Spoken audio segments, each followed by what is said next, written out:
గురుదేవ పాహి మాం గురుదేవ రక్ష మాం. వశిష్ఠరామ సంవాదము. కర్మ రహస్యం. శ్రీకృష్ణ భగవానుడు: ఓ అర్జున, శాశ్వతమగు స్వాత్మవే నీవు కనుక నేను చంపబోవువాడను కదా మొదలైన స్వల్ప అభిమానములను పరిత్యజించు. ఎవనికి నేను దీనికి కర్తను అను అహంకారం కించిత్ కూడా ఉండదో, ఎవరి బుద్ధి అయితే దోషరహితమై ఉంటుందో అట్టివాడు ఆయా క్రియలచే బంధింపబడుట లేదు. ఎవడైనా సరే తన లోపల ఎట్టి జ్ఞానం కలిగి ఉంటాడో బాహ్యమున అట్టి అనుభవమే పొందుతూ ఉంటాడు. కాబట్టి దేహాభిమానాన్ని త్యజించు. అప్పుడు దేహాలచే స్పర్శించబడనట్టి దేహిని నీవు దర్శించగలుగుతావు. అర్జునుడు: హే కృష్ణ, ఈ బంధువధను తలుచుకున్నప్పుడు నేను పరితాపం పొందుచున్నాను. అది ఎట్లా తొలుగుతుంది? శ్రీకృష్ణ భగవానుడు: నేను వీరిని చంపువాడను అను హంతకత్వపు అభిమానము నిన్ను ఆవరించింది. అహంకారముచే విమూఢుడగు ఈ జీవుడు ఇది అంతా నేనే చేస్తున్నాను అని అనుకుని భ్రమ పొందుచున్నాడు. అట్టి అహంకర్తాస్మి అనే కర్తృత్వ భావనతో గర్వించుటయో వాపోవుటయో చేస్తున్నాడు. తాను కర్తృత్వ భోక్తృత్వ రహితమగు స్వాత్మను అనే విషయం ఏమరుస్తున్నాడు. మహాత్ముల దృష్టి ఇంకో రకంగా ఉన్నది.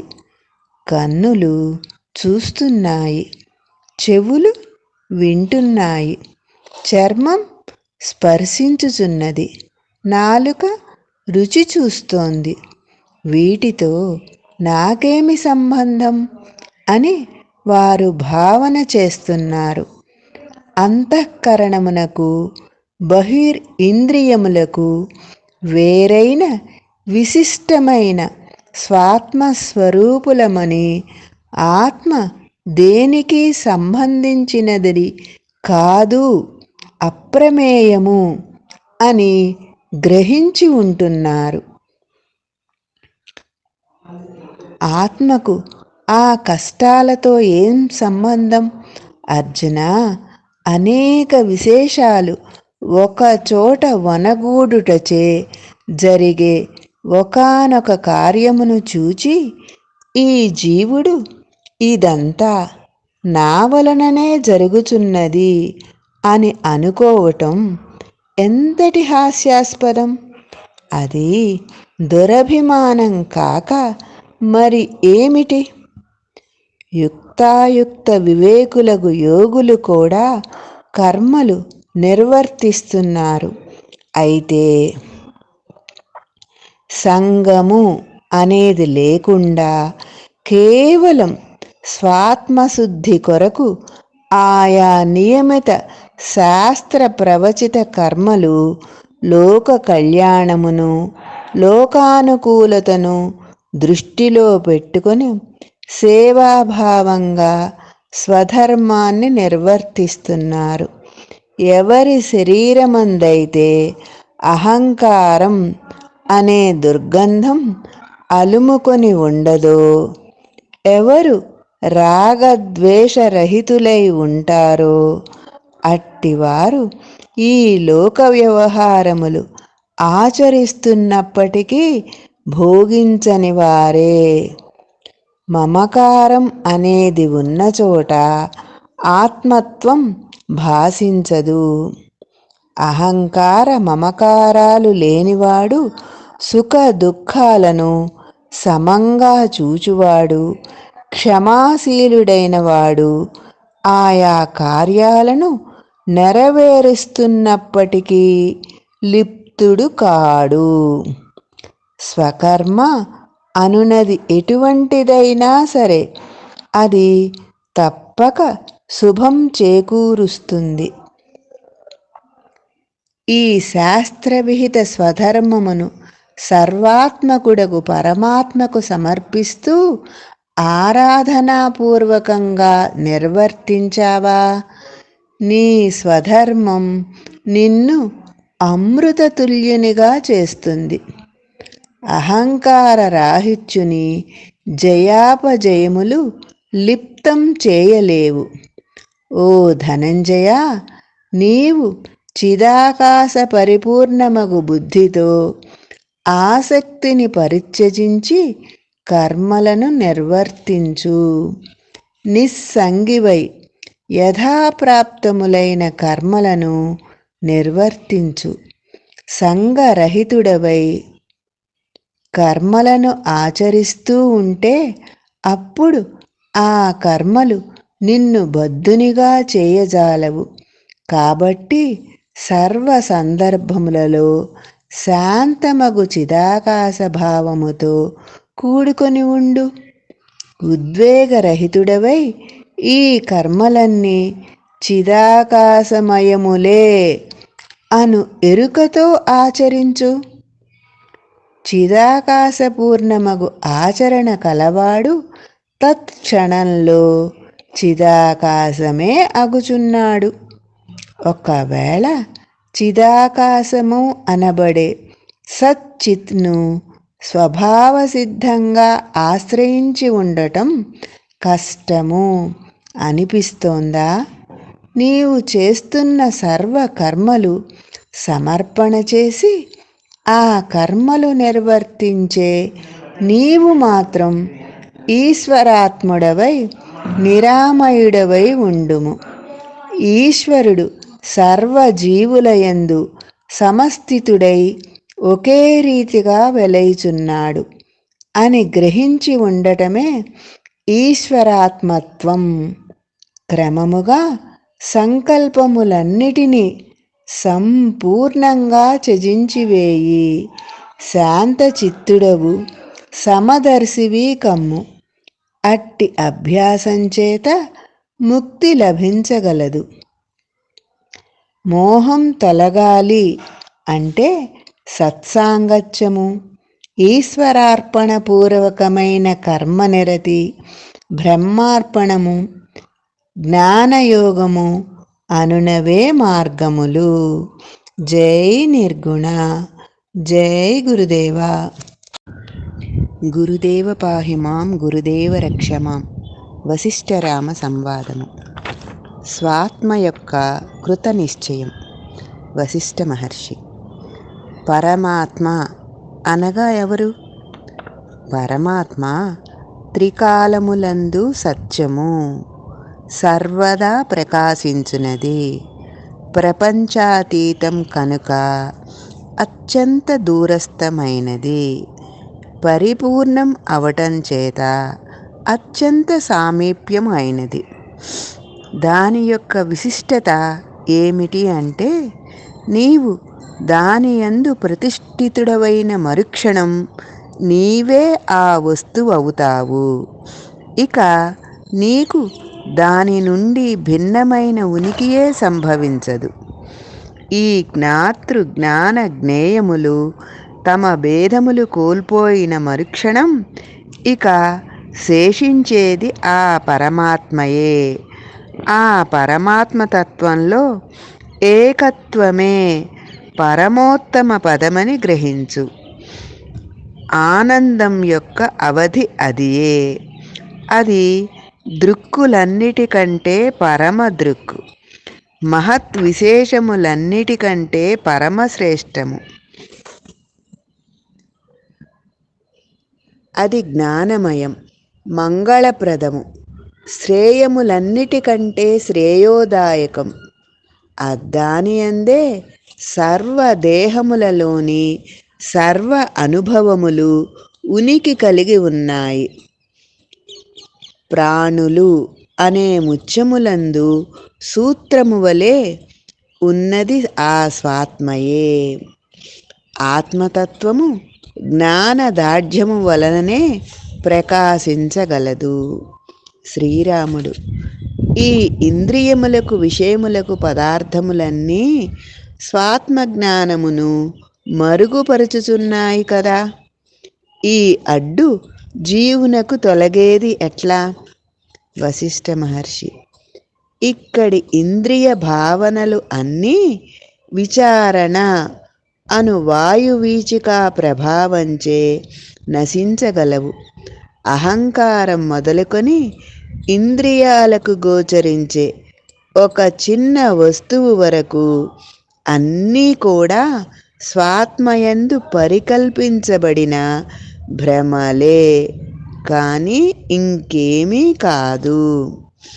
ఆద్యంతరహితమగు ఆ చిదాకాశమును ఎవరు ఇట్టిది అని నిర్వచించగలరు? ఓ రామచంద్ర, స్వాత్మ యొక్క కృతనిశ్చయము పొందినవారు కర్మలు అన్నిటినీ ఆచరించిన వారే అగుచున్నారు. అట్టి సమస్థితిని సంపాదించిన వారి మనస్సు ఇక ఎక్కడ ఎట్టి ఉదయాస్తమానములు పొందటమే లేదు.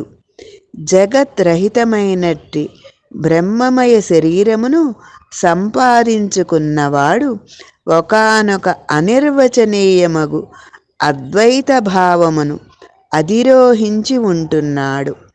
నిద్రా సమయంలోని మనస్సు వలె నిర్వికారుడై ఉంటున్నాడు.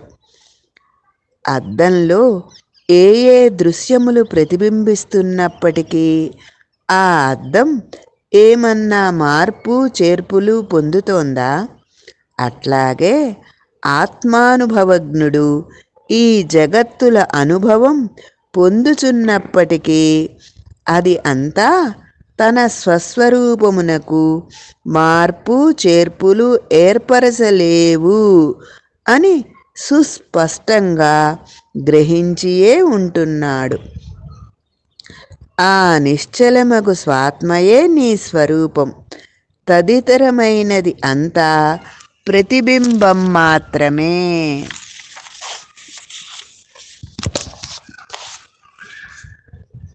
జగత్తు యొక్క ఉపశాంతి, వాసనాక్షయం అనునవి అవిభాజ్యములు అని గ్రహించు. స్వాత్మ యొక్క ఈ జగత్ స్పందనమంతా కల్పితం మాత్రమే. అందుకనే అజడమగు స్పందశూన్యత్వమే చిదాకాశము అని విజ్ఞులు చెప్పుచూ ఉంటారు. చిదాకాశ స్వభావమే నీవై ఉండగా ఇక కల్పనా మాత్రమైన ఈ జగత్తు గురించి నీకు దుఃఖం గాని మోహం గాని ఏర్పడవలసిన అగత్యము ఏమి ఉన్నదో చెప్పు. కల్పన నుండి అనుభవం, అనుభవమే జగత్తు కనుక కల్పన సత్యము ఎట్లా అవుతుంది అను అవగాహన ద్వారా జగద్భావన లయం చేస్తున్న వారికి ఇదంతా సారశూన్యము అగుచున్నది. సర్వభావములు చైతన్యములో లయం చేసిన మరుక్షణం చైతన్యమొక్కటే మిగులుతుంది. చైతన్యము యొక్క స్వస్వరూపమునకు సంబంధించిన ఏ మరుపే సంసార భ్రమ అని మనం చెప్పుకున్నాం కదా. ఇంతకు మించి ఇక్కడ మరి ఇంక ఏ విశేషం లేదు. ఇది జ్ఞానుల శాస్త్రముల తుది నిర్ణయం, దృఢ నిశ్చయం అని మరొక్కసారి ప్రకటిస్తున్నాను. జై నిర్గుణ. జై గురుదేవ. గురుదేవ పాహి మాం, గురుదేవ రక్ష మాం. వశిష్ఠ రామ సంవాదము. వశిష్ఠ మహర్షి: చూచావా రామచంద్ర, ఈ దృశ్యము కల్పన చేతనే అనుభవం అగుచున్నది. ఆహా, ఆశ్చర్యమే మరి.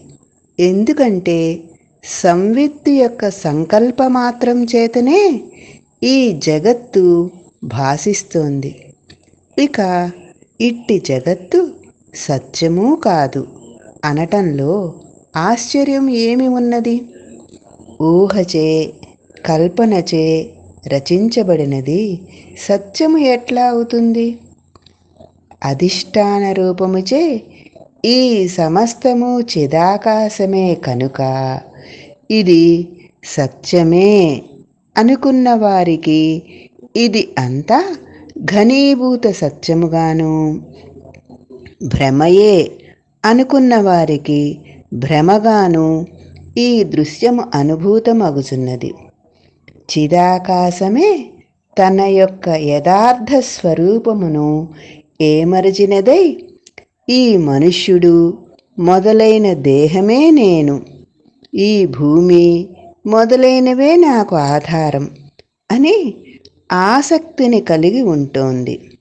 ఈ జీవుడు సుదీర్ఘకాలం దేహపురములలో మహాప్రయాణం కొనసాగించి ఉంటున్నాడు.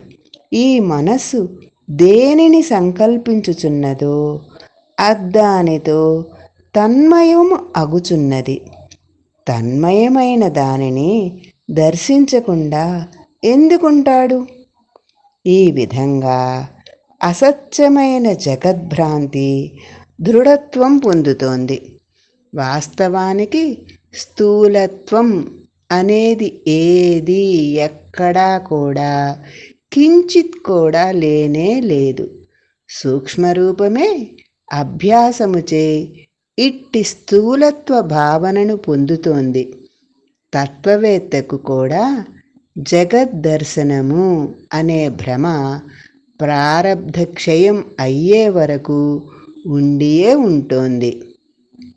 అయితే రామచంద్ర, చిదేకరసరూపమగు చిదాకాశమునకు జగద్రూపము అనే దశ ఎట్లా ఉంటుందయ్యా? లేదు.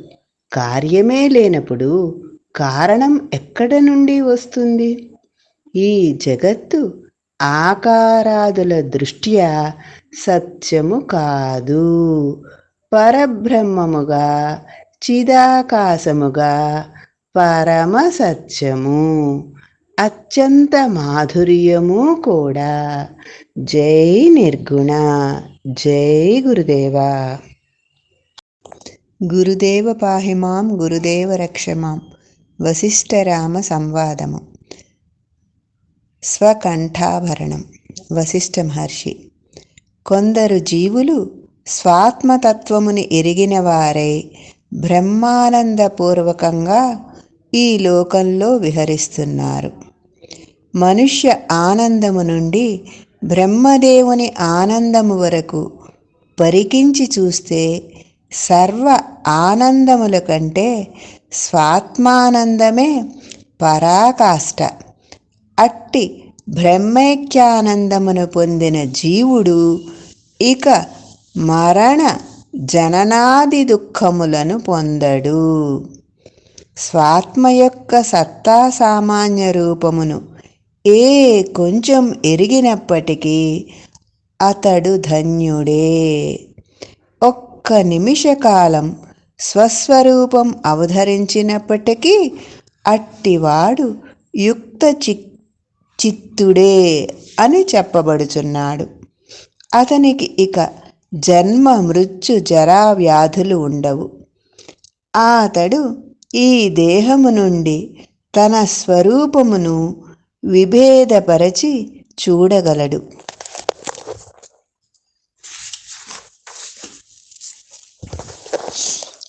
ఏది సమస్త జీవులందు ఈశ్వర భావమునందు ముక్తియందు కూడా అనుగతమై పరిపూర్ణముగా ఉన్నదో, ఏదైతే సమస్త దేహములలోనూ తినుట, త్రాగుట, గ్రహించుట మొదలగు సమస్త వ్యవహారములను కావించుచున్నదో, ఏది అయితే సుషుప్తి ప్రళయములందు సమస్తమును తనయందే లయం చేసుకుంటుందో, ఏది తురీయ పదమునందు సమస్త విషయములను త్యజించినదై సర్వమునకు అతీతమై ప్రకాశించుచున్నదో, ఏది నీ యొక్క నా యొక్క సర్వుల యొక్క వాస్తవ స్వస్వరూపమే అయి ఉన్నదో దానినే చిదాకాశము,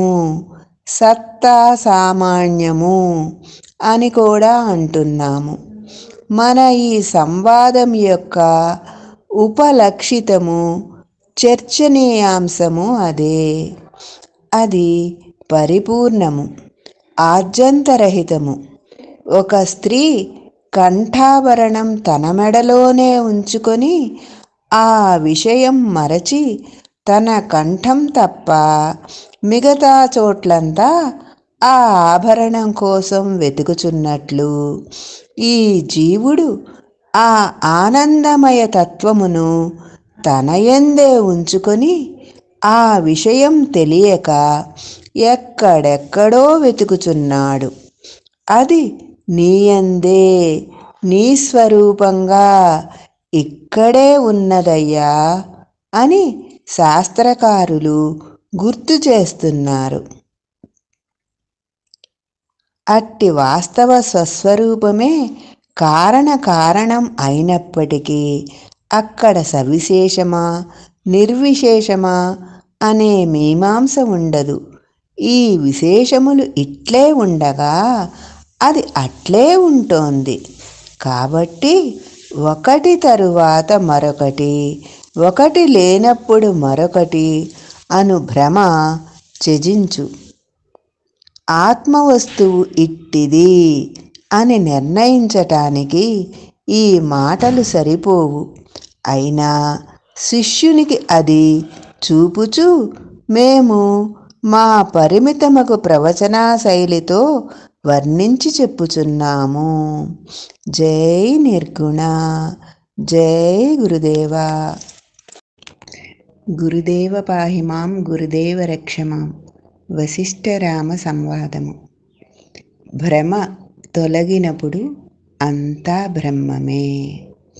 వశిష్ఠ మహర్షి: ఓ రామచంద్ర, ఈ జగత్తును 2 భాగాలుగా విభాగించి దర్శించటమే యోగంగాను, జగత్తును చిదాకాశ రూపంగా చూడగలుగు ఉపాయంగాను చెప్పబడుచున్నది.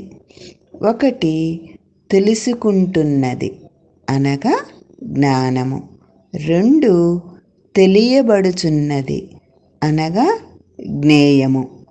ఈ రెండింటి యొక్క అవినాభావ సంబంధమే జగత్తు. భ్రమ అయిన జగత్ తొలగటమే దివ్య ఔషధమైన ఉపాయము.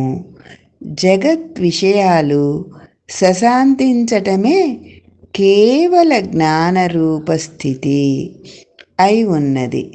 అట్టి కేవల జ్ఞానరూప దృష్టియే మోక్షము. శ్రీరామచంద్రుడు: మహాత్మా, విషయరూపత్వం అనే దోషం తొలగేది ఎట్లా? దయతో వివరించండి. వశిష్ఠ మహర్షి: భ్రాంతి తొలగాలి అంటే సమ్యజ్ఞాన ప్రబోధమే ఉపాయము. ఈ కనిపిస్తున్నది అంతా చిదాకాశరూపమే. ఉదాహరణ: అనేక బొమ్మలలోని మట్టిలాగా, అనేక ఆభరణాలలోని బంగారంలాగా ఈ జగత్తుకు ఆధారము, ఆధేయము కూడా చిదాకాశమే అను దర్శనమే సమ్యజ్ఞాన ప్రబోధము. అట్టి ప్రబోధము కలగాలి అంటే శమము, దమము, ఈశ్వర ప్రణిధానము, భక్తి మొదలైన సాధనలు తీవ్రముగా అభ్యసించాలి. గురు బోధనల సాధనముల క్రమము చేత సమ్యజ్ఞాన ప్రబోధం కలుగుతుంది. అప్పుడు భ్రాంతి స్వయముగా తొలగుతుంది. భ్రాంతి నశించటము చేత సత్యము శాంతము అయిన స్వాత్మ స్వరూప ప్రాప్తి అనబడే ముక్తి స్వయముగా ప్రవర్తించుచున్నది. అంతటా అన్నిటా నేనే, నాయందే అనే అనుభూతి సమ్యజ్ఞానం స్వయంగా సిద్ధిస్తోంది. జై గురుదేవ, జై నిర్గుణ. గురుదేవ పాహి మాం, గురుదేవ రక్ష మాం. వశిష్ఠరామ సంవాదము. శ్రీరామచంద్రుడు సమ్యజ్ఞాన సిద్ధి అనగా ఏమి?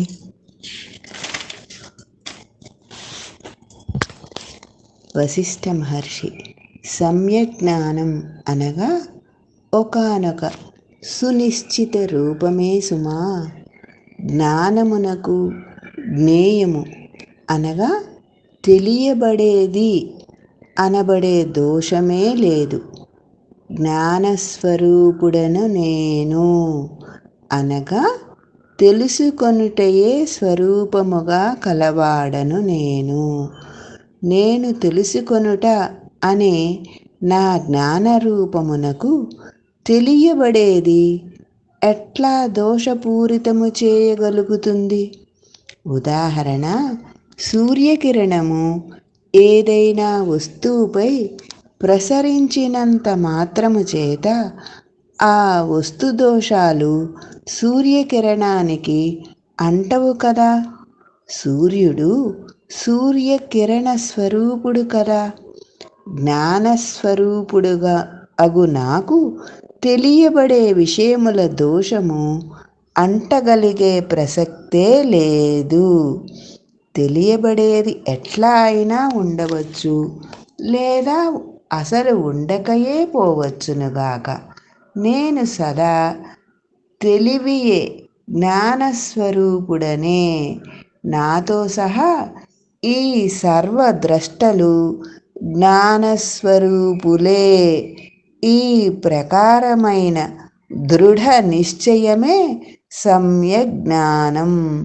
జ్ఞానమునకు వేరుగా జ్ఞేయము లేనే లేదు. బాహ్యమున కాని అభ్యంతరమున కాని చిదాకాశము కంటే భిన్నముగా ఏ పదార్థము ఎక్కడ సంభవించజాలదు. ఇక్కడ దృశ్యము లేనే లేదు. స్వప్నములోలాగా భ్రమాత్మకమే. తత్వజ్ఞానముచే అవి అన్నీ నివారితమైపోగలవు. మేఘాలలో కొండ లేదు. ఈ పెద్ద కొండ, ఆ చిన్న కొండ ఎట్లా వచ్చాయి అంటే అది దృష్టి దోషమే కానీ వాస్తవము కాదు కదా. ఈ సృష్టి దృష్టియే కానీ వాస్తవము కాదు. జై నిర్గుణ. జై గురుదేవ. గురుదేవ పాహి మాం, గురుదేవ రక్ష మాం. వశిష్ఠరామ సంవాదము. వశిష్ఠ మహర్షి శ్రీరామచంద్రుడు మహాత్మా, భ్రమ ఎందుకు కలుగుతుంది? వశిష్ఠ మహర్షి నాయనా రామచంద్ర, బుద్ధి దోషయుక్తంగా ఉన్నప్పుడు దృష్టిలోని ద్వైతమే జగత్ దర్శన రూపంగా ప్రదర్శితము అవుతోంది. బుద్ధి నిర్మలమవగా అప్పుడు గురువాక్యాలు ఆ బుద్ధిలో సారూపత్వం పొందగలవు. అట్టి బుద్ధి యొక్క వికాసముచే చిదాకాశతత్వము పొందిన వాని దృష్టియందు చిదాకాశమునకు వేరు అయిన కారణమే రహితము అయిపోతుంది. శాస్త్ర విజ్ఞాన పరిపుష్టి గురువాక్య మననశీలక బుద్ధి యొక్క దృష్టిలో ఈ జగత్తు మొదలే ఉత్పన్నము కానిదిగా అగుచున్నది. ఇక మొదలే లేనిది తొలగవలసిన పని ఏమి ఉన్నది? జగద్భ్రమ తొలగగా దృశ్యము అంతా చిదాకాశముగా అనుభవమవుతుంది. ఉదాహరణ, ఎండమావులలో జలమే ఉండదు అని గ్రహించిన తరువాత ఇక ఎండమావులలో జలం ఎందుచేత కనిపించింది అనే ప్రశ్న లేదు కదా. శ్రీరామచంద్రుడు: మహాత్మా, స్వాత్మకు వేరుగా జీవుడు అనబడే దృశ్య ద్రష్ట ఉన్నాడా? వశిష్ఠ మహర్షి: ఓ రామచంద్ర, ఈ జగత్తు ఎప్పుడూ లేనిదే. చిదాకాశము సర్వత్రా సర్వముగా కలదు అనే అభ్యాసం లోపించటం చేత మాత్రమే అట్లా అనిపిస్తోంది. దృఢ జ్ఞానము నీకు ఇంకా కలగకపోవటం చేతనే స్వాత్మ వేరు, దృశ్యము వేరు అనుకుంటున్నావు. దృశ్యమే లేనప్పుడు ద్రష్ట ఆత్మకు వేరుగా లేడని చెప్పాలా? దీపం లేకపోవటం చేతనే చీకటిగా ఉన్నది అని చెప్పిన తరువాత దీపం ఉంటే చీకటి ఉండదు అని వేరుగా చెప్పనక్కరలేదు కదా. అంతా స్వాత్మస్వరూపమే అని గ్రహించి దృష్టి పరిపుష్టి పొందితే అంతా విశ్రాంతియే. శ్రీరామచంద్రుడు: ఇవన్నీ చిదాకాశమే అయి ఉండి మాకు మాత్రము అందుకు వ్యతిరేకంగా ఎందుకు అనిపిస్తోంది? వశిష్ఠ మహర్షి: చిదాకాశమునకు వ్యతిరిక్తమైనది ఎక్కడా ఏది లేదు. జీవన్ముక్తులు చిదాకాశమే నేను నీవు జగత్తులుగా భాసిస్తున్నదని ఎరిగి ఉండి వ్యవహారములలో పాల్గొనుచున్నారు. వ్యవహార రీత్యా జగద్విషయములందు పాల్గొంటూనే భ్రాంతి చిదాకాశము యొక్క చమత్కారమే, అంతా చిదాకాశమే అని నిర్దుష్టంగా సుస్పష్టంగా దర్శనము కలిగియే ఉంటున్నారు. సమస్తము పరమార్థమున చిద్ఘనమే అని ఎరిగియే సమస్త వ్యవహారములందు జీవన్ముక్త ప్రవృత్తిని నీవు కూడా కలిగియుండెదవుగాక. జై నిర్గుణ. జై గురుదేవ. గురుదేవ పాహిమాం గురుదేవ రక్షమాం.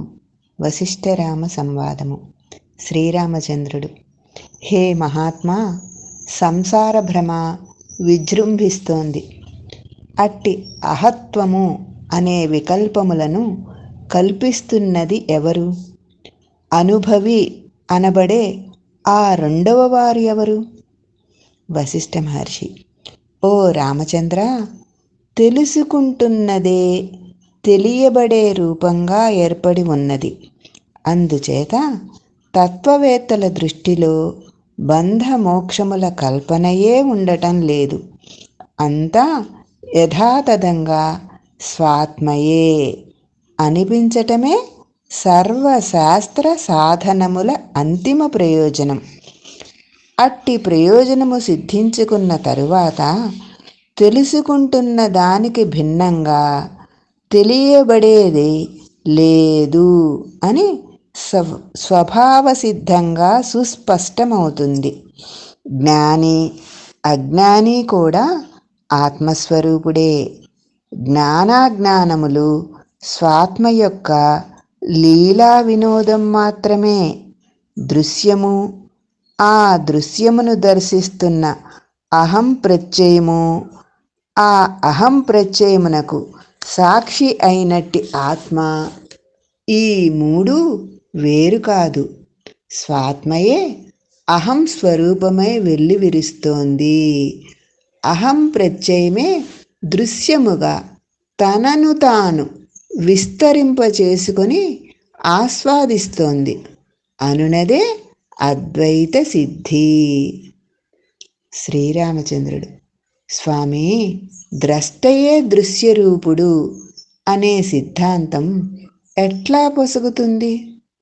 వశిష్ఠ మహర్షి: ఓ రామచంద్ర, ముత్యపు చిప్పలో వెండి యొక్క ప్రకాశము కనబడవచ్చుగాక, ముత్యపు చిప్పలో వెండి ఉన్నదా? లేదు కదా. ముత్యపు చిప్పలో వెండి ఉండటం ఎంతగా సత్యమో ఈ దృశ్యము అంతే సత్యము. ఈ భూమి, ఆకాశము, దేహాలు, వస్తు సముదాయం ఇవన్నీ కేవలం భావనారూప భ్రాంతి మాత్రమే అయి ఉన్నాయి. పరిపక్వ దృష్టిచే అనుభూతం అవ్వగల స్వాత్మజ్ఞాన వికాసముచే క్రమముగా ఈ భ్రాంతి తొలగగలదు అని మనవి చేయగలను. ఇందులో సందేహం లేదు. జై నిర్గుణ. జై గురుదేవా. గురుదేవ పాహిమాం గురుదేవ రక్షమాం. వశిష్ఠరామ సంవాదము. శ్రీరామచంద్రుడు: స్వామి, ఏది ఎట్లయితేనేం ఈ దృశ్యము దుఃఖమును మాత్రము కలుగు చేస్తోంది కదా. ఈ దుఃఖములకు నివారణోపాయము ఏమిటో చెప్పమని నా ప్రార్థన. వశిష్ఠ మహర్షి: పకపక నవ్వుతూ, నీ ప్రశ్న చమత్కారంగా ఉన్నదయ్యా. స్వాత్మజ్ఞానముచే ఈ సమస్త జగత్ దాని యొక్క నామరూపాత్మకత్వం కోల్పోతుంది.